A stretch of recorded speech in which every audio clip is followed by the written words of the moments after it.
네, 매일 정치권에서 쏟아지는 수많은 뉴스의 이면을 분석하고 전망해 보겠습니다. 정치본색 심층토론 정기남 조선대학교 정치외교학과 개공교수 양문석 경기 안산시갑 민주당 예비후보와 함께하겠습니다. 안녕하십니까? 안녕하세요. 안산시갑 아직도 예비후보세요? 네, 오늘 이제 밤에 발표가 납니다. 미리 축하 이런 말 하면 안 되잖아요. 네. 아, 좀 오늘 마지막까지 피를 말리는 표 모자라는 이 처절한 싸움을 그럴 하고 것 있습니다. 같습니다. 근데 왜 불렀어 나를? 이 바쁜 사람을. 아, 오늘 경선에 좀이라도 도움이 되라고? 그러니까. 아, 이제 어제하고 그제 이제 여론조사를 통해서 그리고 투표를 통해서 다 끝났고요. 다 끝났습니까? 오늘은 이제 권리당원들 중에 직접 이제 권리당원들 중에 투표를 하지 못했던 권리당원들이 전화해서 투표하는 이제 직접 투표하는 방식도 있어요? 예. 그래서 사실 어제로서 이제 큰 마무리는 됐습니다. 직접 투표라는 게 전화로 결국 투표하는 거죠. 예, 본인이 직접 세 표가 모자란다는 건 어떤 의미 있어요? 그 절박한 항상 심정? 절박한 심정. 그다음에 그 마지막까지 방심하지 않고 끝까지 그 활동하는 모습 뭐 이런 다양한 의미를 가지고 있죠. 근데 왜 그런 어려운 문제를 나한테 질문을 표정은 근데 그리 안 해 보여. 아이 기자니까. 표정은 그리 안 해 보여. 절박해 보이지 않아. 보세요. 요 입술 다 터졌잖아요. 그동안 열심히 해서. 그리고 얼굴이 헬스하잖아요. 전혀. 그게 헬스관 거구나. 네, 죄송합니다. 근데 헬스가 그 사람이 마음과 그 의지와 달리 몸은 반응을 하는 거예요. 예. 그러니까 나는 그 당당하고 담대하게 가는데 예. 몸은 입술이 터져버리고 힘드시죠. 그리고 힘드시죠. 그런 게 예. 몸은 반응을 하는 거예요. 근데 표정이 훨씬 편안해 보여서 그렇죠. 좋습니다. 거의 다 끝나가니까. 다 내려놨습니다. 예. 그런 모습이 보기 내려놓고 좋습니다. 기다려야죠. 예, 기다려야죠. 예. 또 민심이 있으니까요. 잘 되리라고 봅니다. 이종섭 호주 대사와 관련해서는 이게 총선의 핵심 이슈가 될 수밖에 없는데 이거는 대통령이 직접 나서서 호주 대사를 임명을 한 거니까 뭐 어떻게 빼박입니다. 어떻게 할 수가 없는 거죠. 예. 난 이제까지 그 이종석과 관련해 가지고 수많은 기사와 그리고 수많은 제목을 봤는데 호주 대사, 도주 대사 이게 가장 잘 뽑힌 제목이었던 것 같아요. 도주 대사. 사실상 이 도주 과정에 있어서 공범자들을 우리는 찾아내야 된다. 지금은 그냥 도주 과정에서 공범자들이 누구예요? 법무부 장관, 외교부 장관이잖아요. 법무부 장관, 외교부 장관에 대해서 더불어민주당이 나는 지금이라도 당장 이 탄핵 들어가야 된다라고 이제 생각하는 사람입니다. 지금 저 폰도 새로운 폰을 주고 출국했고 이거는 완전히 기만을 한 거잖아요. 네. 그리고 사실 이게 MBC 보도가 아니었으면 밝혀지지도 않았어요. 다른 언론들은 모르고 있었고 MBC 보도가 지금 MBC 보도가 계속 이거를 따라가고 있기 때문에 그런 측면에서는 진짜 잘 키운 공영방송 하나가 그나마 역할을 하고 있는 거죠. 그러니까 잘 키운 방이 하나 열 해병 안 부럽다는 거예요.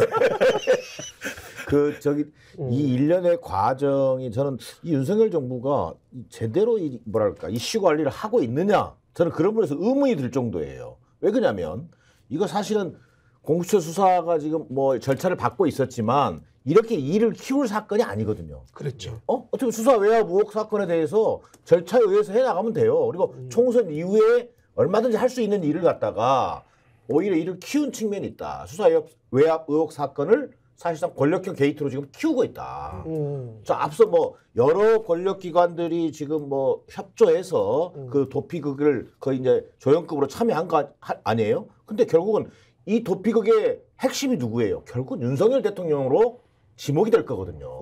결국은 어찌 보면 진상규명하고 처리했을 수 있는 사건 자체를 대통령이 개입된 권력형 게이트로 만든 것은 얘들이 지금 자업자득이다. 저는 이렇게 보여져요. 여기에서 이제 우리 토론 제목이 심층 분석이잖아요. 그렇죠. 근데 심층 분석을 한번 해보면 왜 그러면 도피 대사로 만들었을까, 도주 대사로 만들었을까 이 부분이거든요. 그렇죠. 자기들이 이제까지 검사하면서 검찰하면서 중요한 정치 이벤트나 정치적 시기에 정치 사건을 개입해서 여론의 분위기나 향배를 바꾸려고 해왔던 정치 개입 행위가 있었단 말이에요. 그리고 얘들은 그게 일상적이었단 말이에요. 그런데 갑자기 공수처에서 본격적으로 수사가 들어오니까 쟤들이 이번 선거에서 이종섭을 통해 가지고 야당에게 힘을 실어 주려나라고 오판하면서 도피를 시킨 거야. 이게 더 커질 줄 모르고 이게 이제 두 가지 문제입니다. 자기들이 했던 부분에 대한 그 습성에 의해서 먼저 겁을 먹었고 여기까지는 좋았어. 그러면 대응을 해야 되는데 대응하는 방식은 정무적 감각이 없으니까 더 키운 거야. 저는 이 상황이 전형적인 제 발등에 지 도끼로 찍기의 결과로 끝났다. 나는 이렇게 생각합니다. 이 전의 상황을 조금 복기를 해보면 한 2주 전까지는 민주당 공천 갈등 때문에 여론이 좀 안 좋았잖아요. 예. 그리고 그때쯤 해서 제가 알기로는 대통령실이나 국힘에서 공유한 어떤 여론조사가 있었나 봐요. 근데 그게 155석이 나왔다는 거예요. 국민의힘이 네. 비례까지 합해가지고. 그래서 지금 말씀하신 거와 포함해서 굉장히 급한 상황이었는데 155석 정도면 그러면 이 정도면 우리가 충분히 이기는 거니까 이기는 싸움이니까 이건 뭐 과거에 했던 행태대로 그냥 빨리 자리 주고 신범철이나 임종덕한테도 지금 공천 준 거잖아요. 네. 그래서 국회 국방위 가가지고 그 사람들이 자기 커버할 수 있도록 자기 보호를 할 수 있도록 그 자기 보호가 결국은 대통령 보호 아닙니까? 예, 그 어떤 사다리를 만들어 놓은 건데 호주 대사 그 이종섭 장관 같은 경우는 가가지고 한 3년 있으면 끝나는 거니까. 그렇죠. 임기는. 그러니까 가라. 이렇게 우리는 뭐 과반할 것 같다라는 그런 현실 판단 그때는 그런 생각을 한 거 아닌가 그런 생각이 들어요. 뭐 그런 판단도 있었을 예. 수 있고요. 예. 충분히 뭐 모든 정보와 자료를 다 가지고 있어요. 가지고 있어요. 그런 판단의 예. 근거를 삼았을 수 있겠죠. 예. 근데 또 하나 정무적으로 볼 때 이 고려했을 수 있다고 보여지는 게 뭐냐면요. 저는 뭐 신범철, 뭐 임종덕 이런 사람들 공천을 통해서 후보가 됐죠. 근데 이 사람들보다 더 중요한 핵심 피의자가 이종섭이란 말이에요. 핵심 피의자가 이종섭이라는 얘기는 수사 외압 의혹의 몸통이 누구냐 했을 때 윤석열 대통령이다라고 했을 때 윤석열 대통령으로 가는 가장 길목에 서 있는 사람이 이종섭이란 말이에요. 그러니까 이 친구만은 이 이종섭 장관만은 빼내야 된다라고 하는 정말 말 그대로 동물적인 감각. 검찰하면서 그렇죠. 많이 해봤단 말이에요. 이 몸통으로 조여오는 이것을 막을 수 있는 가장 키가 누구냐? 결국 이종섭 장관이다. 여기는 호주로 빼, 도주시켜.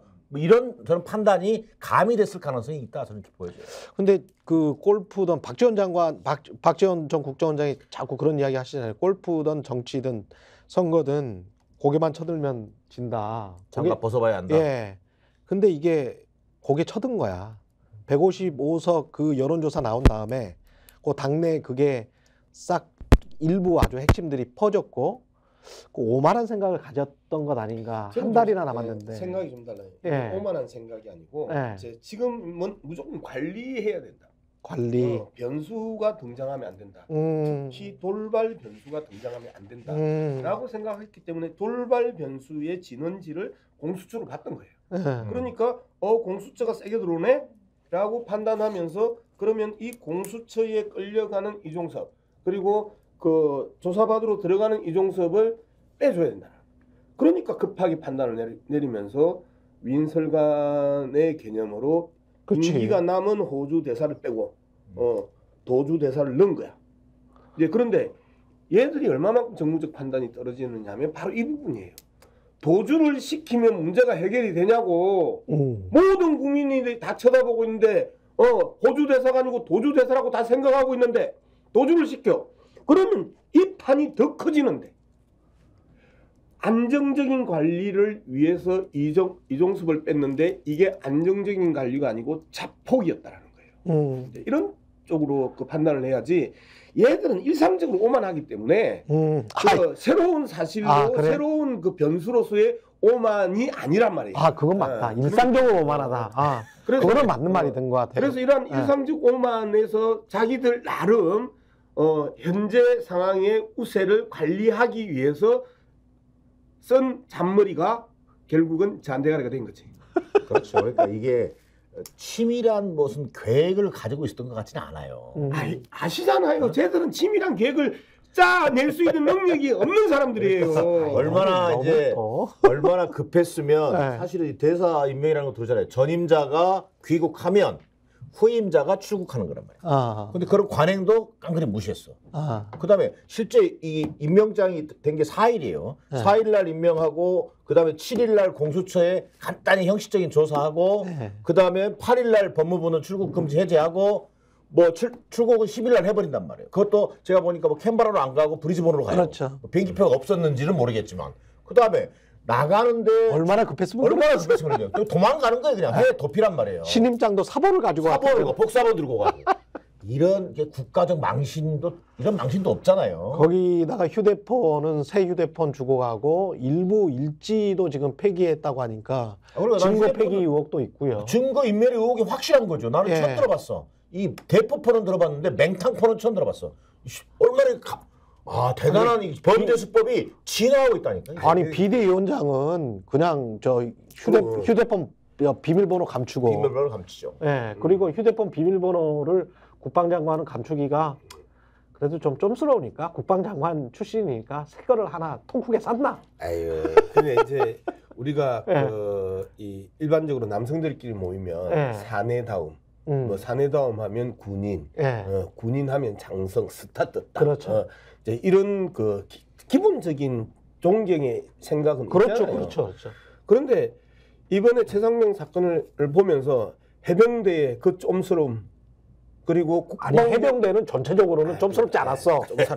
아니 대원들이 공항까지 해병 대원들은 말고 해병 대원들은 장성들. 장성들 군인이 아니죠. 예. 정치인들. 해병대 네. 장성들의 그 쫌스러움. 네. 그러니까 우리가 쉽게 이야기하면 쪽팔리는 게 아, 된 그렇지, 거야. 그렇지. 그런데 국방부 장관, 군인 출신 국방부 장관의 저 쪽팔림의 모습들, 네. 이런 모습들을 보면서 우리 장병들이 가지고 있는 자괴감이란 이루 말할 수 없을 것이라는 것들을 전제를 하고요. 아까 이제 캔버라로 안 가고 브리즈번으로 톡했다. 브리스번, 예. 브리스번인가. 나 안 가봐서 잘 모르는데 예. 그쪽으로 톡겼다. 여기가 재밌는 사실이 있어요. 예. 아까 잘 키운 방이 하나 열 해병 안 부럽다. 잘 키운 공영방송 100 언론사 안 부럽다. 네. 이거잖아요. 설마 MBC가 따라올까?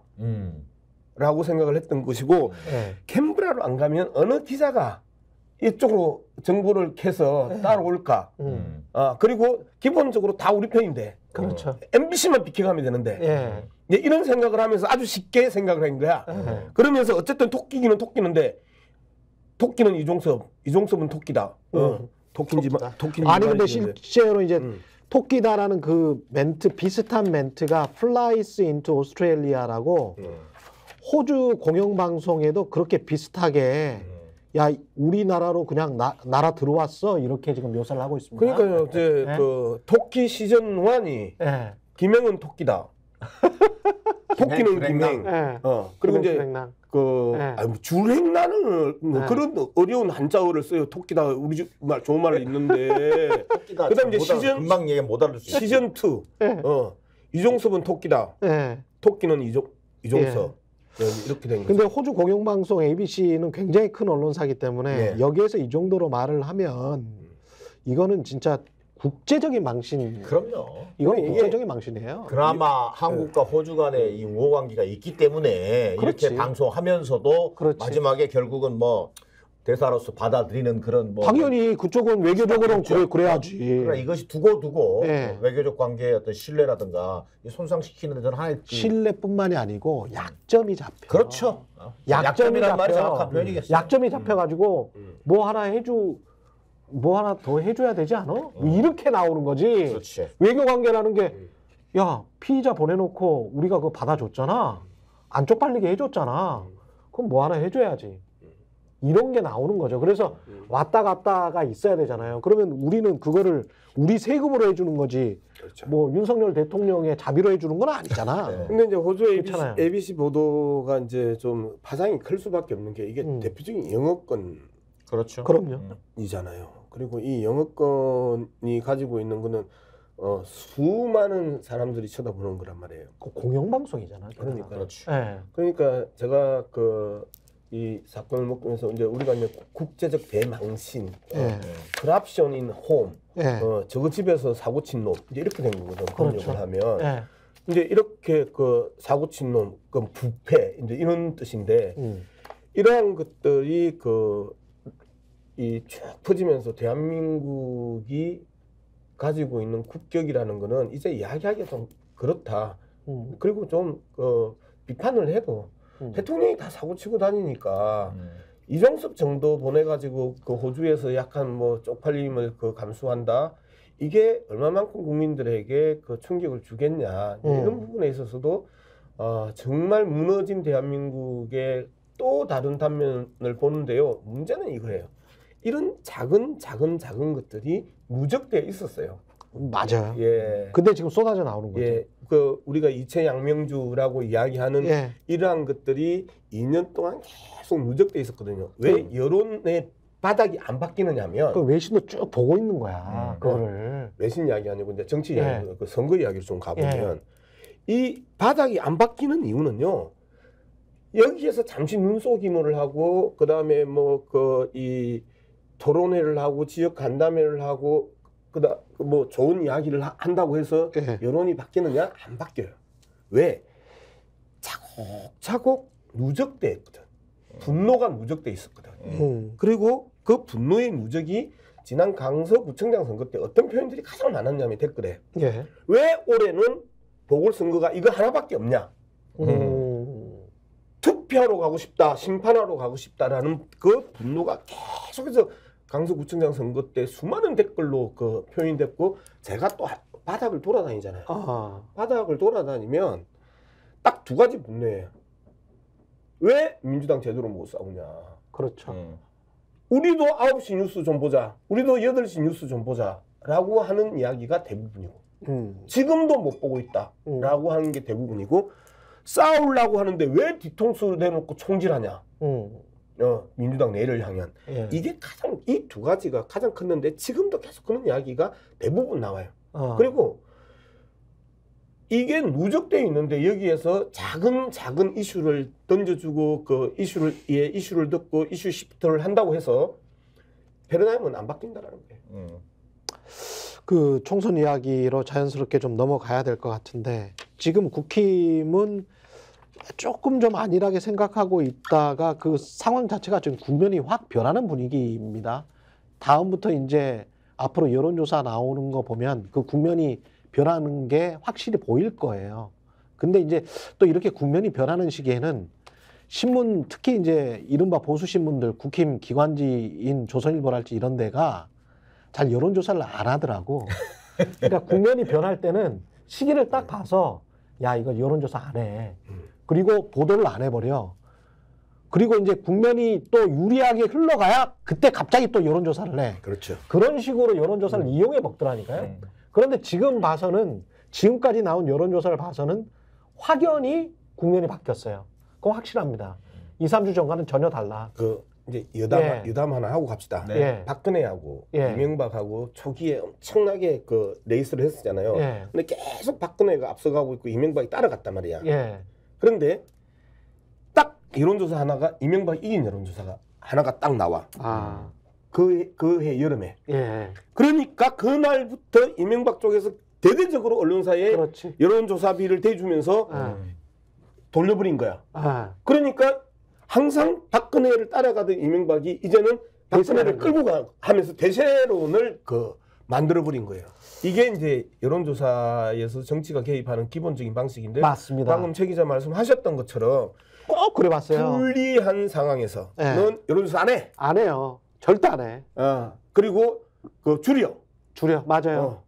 그러면서 대세를 형성하지 못하게. 그런데 유리한 상황에서는 계속해서 오늘은 동아일보, 내일은 조선일보, 모레는 중앙일보 안 하던 비정기 조사까지 해대. 그래서 대세를 판을 굳혀. 그런데 이 장난들을 저들은 너무 무식한 게 미디어 환경이 바뀌었어. 그렇죠. 니들은 이미 탄핵당했어. 이찍 선동 언론들은 이미 탄핵당했어. 니들이 아무리 이야기를 해봐봐야 니들한테 설득되는 일반 국민들은 이제 없어. 니들의 편청 빼고는. 이렇게 미디어 환경이 바뀌었음에도 불구하고 그들이 여전히 그 짓을 하고 있는 게 20년 전의 구태가 아직도 유지되고 있고 아직도 유지되면서 호들갑을 떠는 거는 유튜브들이야. 그러면 그렇죠. 네. 호들갑을 떠는 건 유튜브들인데 건강한 유튜브들이 딱 자리를 잡고 있으니까 이 부분에 대해서 기반이 흔들리지 않는 모습들을 이제 보여주는 거예요. 그만큼 이제 견제할 수 있는 영향이 그렇죠. 있다는 건데 예. 근데 저는 앞서 앵커께서 얘기하는 것처럼 국면이 확실히 바뀌고 있다. 2, 3주 전에 예. 비해서. 예. 그건 동의해요. 그렇죠. 동의하는데 예. 간과해서는 안 되는 부분이 있다. 그렇죠. 왜 그러냐면 예. 지금 2, 3주 전에 비해서 이제 공천 갈등이라고 하는 것이 어느 정도 정리되는 수순이잖아요. 각 당의 대진표가 만들어지고 예. 결국 이제 총선이라는 특성은 각 지역구의 당락으로 또 가는 거예요. 근데 지금 여론 추이를 보면요. 정권 심판론이 그동안 좀 가려져 있는 측면이 있었어요. 공천 국면에서. 근데 이것이 재점화되는 측면이 있어요.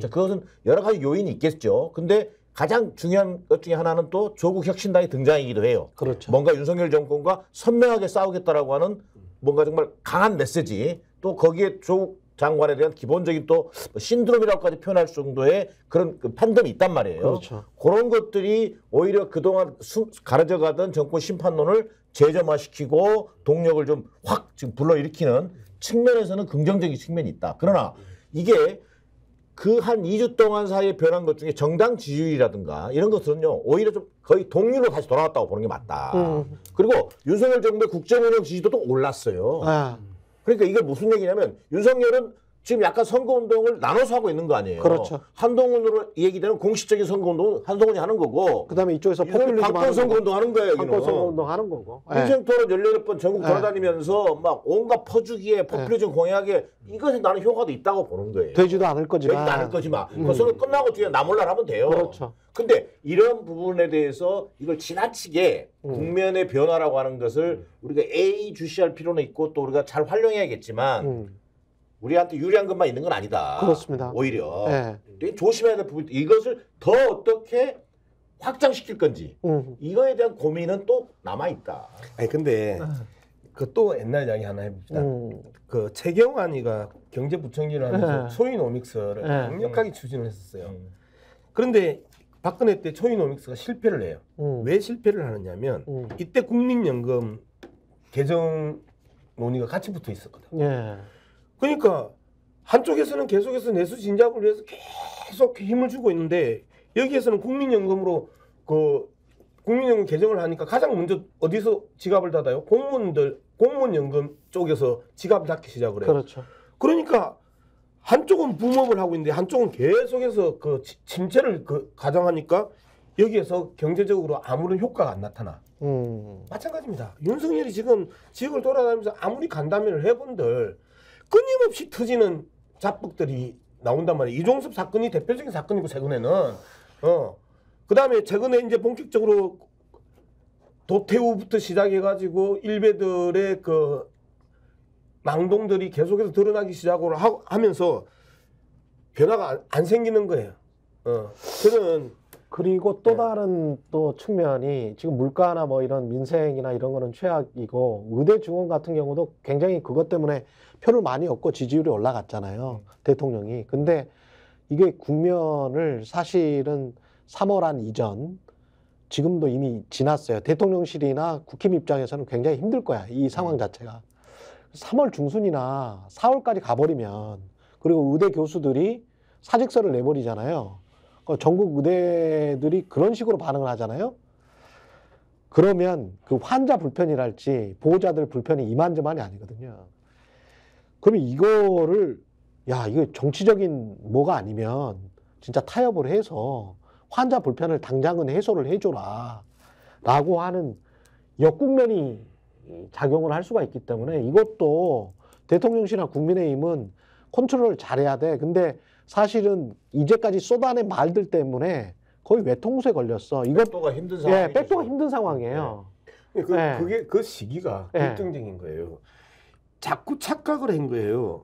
의대 정원 효과라고 판단을 한 거야. 그런데 이게 사실상 그 자신들의 지지율들이 상승할 때 이 부분도 일정한 요인 중에 하나였지만 민주당 공천 과정에 있어서의 불협화음이 사실상 자신들의 지지율을 올리는 데 있어서의 반사작용이었었거든.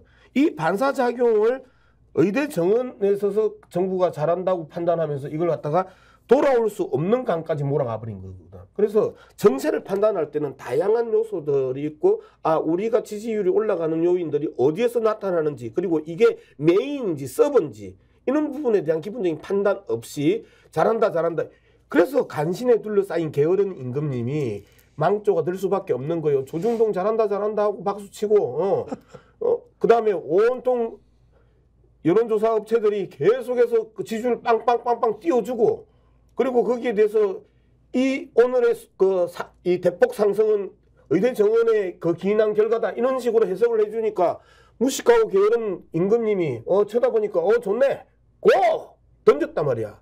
가다가 보니까 어이구 2주를 안 가네. 2주를. 이건 이 이슈의 생명은 2주짜리였던 거예요. 예. 이 이슈의 생명은 2주짜리고 긍정적인 그 영향을 미치는 게 2주짜리였던 거예요. 오히려 4주를 끌고 갔던 부분은 민주당의 공천 잡음이었단 말이에요. 이런 측면에서 봤었을 때 분석이 안 돼. 내가 그래서 계속 무식하다고 이야기하잖아요. 그 사람들이 전략이 없고 그리고 치밀하고 세심하게 개별 요인들의 영향력들을 평가할 수 있는 능력이 안 되는 거예요. 자, 상대가 무식하고 영향이 안 된다라고 평가하는 건 좋아요. 그러나 그것은 걔들한테 맡겨놓으시고 우리의 역량 또 우리의 어떤 전략 이런 부분들에서 부족함은 없느냐 이런 또 고민이 필요하다는 관점에서 얘기하는 거예요. 그렇죠. 자, 공천 국면을 통해서 지지층에 약간의 이완이 있었던 건 사실이에요. 그렇죠. 그리고 또 실제로 뭐 새로운 미래라든가 그 영향력이 얼마나 작든 크든 야권의 분열로 붙여지는 측면이 있단 말이에요. 자, 근데 이것이 일정하게 정권 심판, 뭐 조국 혁신당의 등장이라든지 또 윤석열 정권의 이 헛발질이라든지 이런 것들을 통해서 다시 정권 심판론이 재점화되고 있어요. 네. 60% 70%에 가까운 정권 심판론이 끌어올라와 줘야 돼요. 자, 그걸 통해서 결국은 한 2, 3주 사이에 우리 지지층이 이제 결집하고 있어. 근데 우리가 역대 선거를 매번 봐왔지만 지지층 결집만으로 선거를 이기냐는 거예요. 저쪽은 저쪽으로 또 결집되는 거예요. 예. 그러면 결국 우리가 항상 해왔던 것처럼 어떻게 중도 확장으로 더 나아갈 거냐. 무당파 중도층을 좀이라도 끌어오느냐의 싸움으로 결국 이제 갈 거란 말이에요. 궁극적으로. 근데 앞서 나온 의제 중에 자, 의대 정원 문제만 해도 마찬가지예요. 의대 정원 문제 지금은 저쪽 이슈야. 저쪽이 점수를 땄단 말이에요. 그렇지. 그럼 저쪽이 점수를 까먹지 않으려고 노력할 거예요. 그렇죠. 선거 끝날 때까지는 강경책으로 가겠지. 백도가 안 되니까. 네. 그리고 뭐 의사 타협하자는 거 타협으로 생각할 거고. 그렇죠. 자, 근데 중요한 것은 야당은 무슨 뭐 할 건데? 자, 그래서 우리 민주 세력, 그렇죠. 진보 진영의 대안은 뭐야? 예. 뭔가 유능한 야당이라고 하는 것을 보여줄 수 있는 의제란 말이에요. 민생 의제야. 여기에 대한 우리의 입장이 가려지면 이게 우리 지지층 결집 플러스 알파라고 하는 거에서 플러스 알파가 우리 또한 상당히 쉽지 않다. 그렇죠. 이 부분을 어떻게 보여줄 거냐가 관건이라는 거예요. 그래서 이제 이 부분이 이제 결국 그 사과 1만 원이 상징적인 돼버린 거예요. 그 사과 한 알이 10,000원이다. 예. 즉 경제적인 그 문제에 이제 본격적으로 들어간단 말이에요. 지금까지는 워낙 큰 정치적 이슈가 있었었고 그리고 더불어민주당이 매일 밤마다 당내 경선 과정들이 발표가 되면서 더불어민주당의 지지자들이 상당히 현혹감을 느끼고 있고 그리고 조국 혁신당의 등장으로 인해 가지고 또 강력한 그 우군을 만나는 이런 느낌들이 있는 상황에서 이제 경제적 이슈가 들어가는데 최근에 이제 1, 2, 3, 4, 5가 나왔잖아요. 예. 출산율 합계 1, 예. 그 다음에 그 물가 관리 2% 내에, 그 다음에 그 경제 성장률 3%, 그 다음에 4대 강국으로 미래 전략 산업을 그 진입시킨다. 그 다음에 그 코스피 지수 5,000, 이제 이 부분이 1, 2, 3, 4, 5를 이채 양명주 던지면서 이재명 대표가 이제 던졌어요. 이거 뭐 몰라요. 몰랐어요. 자, 문제는 이거예요. 지금 뭐 다르요. 정말 1, 2, 3, 4, 5를 던졌는데 이채 양명주만 아는 거야. 이채 양명주 정서는 그렇죠. 이채 양명주로 심판하자만 계속 이야기를 하는데 1, 2, 3, 4, 5라는 중요한 경제적 그 비전을 던졌는데 이게 이슈가 안 돼. 안 되죠. 최경영이 뭐 처음 던진대잖아. 자, 그랬었을 때 경제 전문가 최경영이 처음 들으면 이게 심각한 문제거든. 이게 지금 더불어민주당의 대홍보 영역에 있어서의 그 구멍이라고 나는 보는 거예요. 근데 홍보가 이게 구호적이고 그럼요. 어떤 추상적인 홍보는 그 유인 가치에 불과해요. 유인같이 진짜 이거는 안 돼. 이렇게 하는 게 아니고 서울이 지금 저는 가장 핵심이다. 그리고 서울이 위험한 거는 여전히 위험하다. 경기 수도권은 괜찮아. 지금 그렇죠. 분위기 좋아. 버티고 있죠. 경기 인천은 좋아. 근데 서울을 어떻게든 잡아낼 유인책 그거를 총선 때 해야지. 1, 2, 3, 4, 5는 이건 너무 불호도해. 추상적이고 이거 말고 서울을 잡을 어떤 거를 해야 돼요. 아니 이게 근데 때문에 서울만 하더라도 이 두 행님들 눈치 없네. 나 경기도야. 그렇잖아. 그래서 그래 경기도니까 이제 요 추상적인 걸로도 갈 수 있는데 제가 좀 기자로서 좀 그 안타까운 거는 이 서울은 빤히 사람들이 자산값 때문에 지금 계속 고민하는 건데 자산값하고 세금이거든요. 예. 그러면 무주택자들 서울에서 사는 무주택자들은 민주당을 찍을 수 있다고 봐요. 근데 남아 계시는 고령화된 유주택자들 중에서 수입이 없는 사람. 어느 정도나 그리고 지금 조국혁신당도 가만히 보시면 서울이나 수도권 중에서 20대에는 조국혁신당이 인기가 없어요. 가만 보십시오. 그렇죠. 여론조사를 그럼요. 보면. 20대는 거의 제로에 가깝잖아요. 20대는 거의 제로에 가깝습니다. 그게 요인이 뭐냐? 결국 과거에 4년 동안 이 사람들이 해왔던 공정과 상식 하면서 조국 반조국 정서가 아직도 20대에는 있는 거야. 네. 4050은 야 해보니까 니들이 더한 놈들이네. 그렇죠. 예? 그러면서 너무 당했네. 측은지심이 있는 거고. 근데 20대는 측은지심이라는 게 생기는 나이가 아니에요. 안 생기죠. 그건. 우리 알잖아. 20대 때 측은지심이 없었잖아. 안 하니 이미 마음의 상처가 커. 예, 남들에 있었어. 대한 연민이 없었잖아. 그렇기 때문에 그 측은지심이 없는 그 세대에 대한 공약법, 그 다음에 자산과 세금에 민감한 어떤 그 구성원에 대한 공약법, 구체적으로 들어가야 돼. 구체적으로. 그리고 의대중원 같은 경우도 있잖아요. 사실은 이 이익 집단들도 이 사람들이 한 6만 명 정도 되거든요. 똘똘 뭉쳐가지고 민주당 밀잖아요. 그러면 민주당의 스탠스에 따라서 의대중원 이 이슈가 민주당한테 유리하게 될 수도 있는데 여기에서 어정쩡한 거야. 어정쩡한 것뿐만 아니라 어정쩡한 거야. 입장이 없었어요. 그러니까 지금 최경영 그 잘 얘기하셨는데 이런 것들이 이게 선거 전략이거든. 지금 서울이라고 하는 데가 네. 서울도 대부분 강남, 강북은 대충 정해진 거 아니에요. 물론 약간의 뭐 이렇게 편차는 있겠지만 결국은 한강 벨트예요. 마포성 뭐 저기 영산, 마포 뭐 이런 광진, 마용성이라고 하는 이런 한강 벨트인데 지금 나오는 여론조사 흐름만 놓고 봐도요. 이게 아마 다음 주 3월 하순이 되면 이제 굳어진다고 봐야 돼. 그런데 지금 보면 우리가 거의 대부분 9개 중에 거의 9개를 다 먹었단 말이에요. 8개인가를 먹었단 그렇죠. 말이야.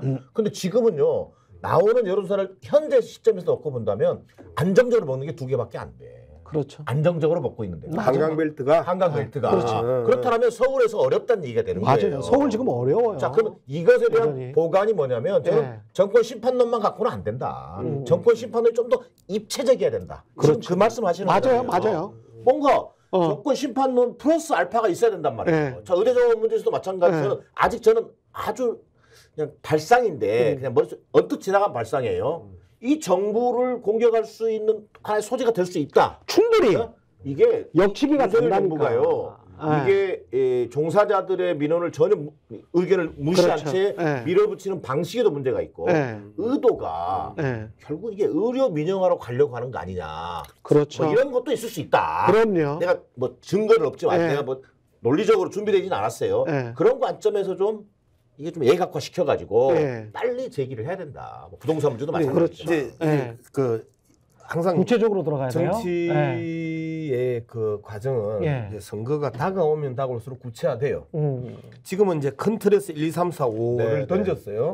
네. 실질적으로 그 경제와 관련된 그리고 그 대한민국의 주요 의제와 관련된 1, 2, 3, 4, 5를 이제 던졌고 그러면 이제 곧 구체적인 안들이 나올 거 아니에요. 그리고 여기서 이제 빠진 그 이 두 번째 작은 제목 정도가 네. 이제 나오는 게 세금 문제, 부동산 네. 문제가 그다음에 주식 문제 다시 한번 더 이 세 가지가 나올 겁니다. 이게 지금 아까 그 최 기자 말씀하셨던 세금 문제나 부동산 문제나 주식 문제가 20대와 60, 70대를 그렇죠. 관통하는 그 결정적인 맞아요. 이슈예요. 다 비트코인 하고 있어. 그러니까. 예. 자, 그랬었을 때 이 예. 부분에 대한 기본적인 정책들이 이제는 이번 주나 다음 주 정도에 나오지 않을까 나는 이제 그렇게 생각을 해요.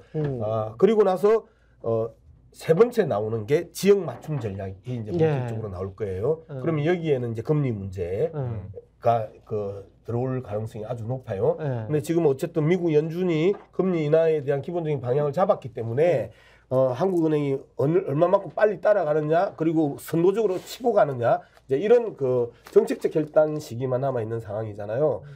그런 측면에서 보면 이제 금리 문제까지 가야 영끌들의 그 고통들이 상당 부분 해소가 된단 말이에요. 그러면 이 부분에 있어서 선거 전략적으로 강하게 미국 연준과 상관없이 한국이 선제적으로 금리를 내리겠다라고 치고 나올 수도 난 있다고 봐요.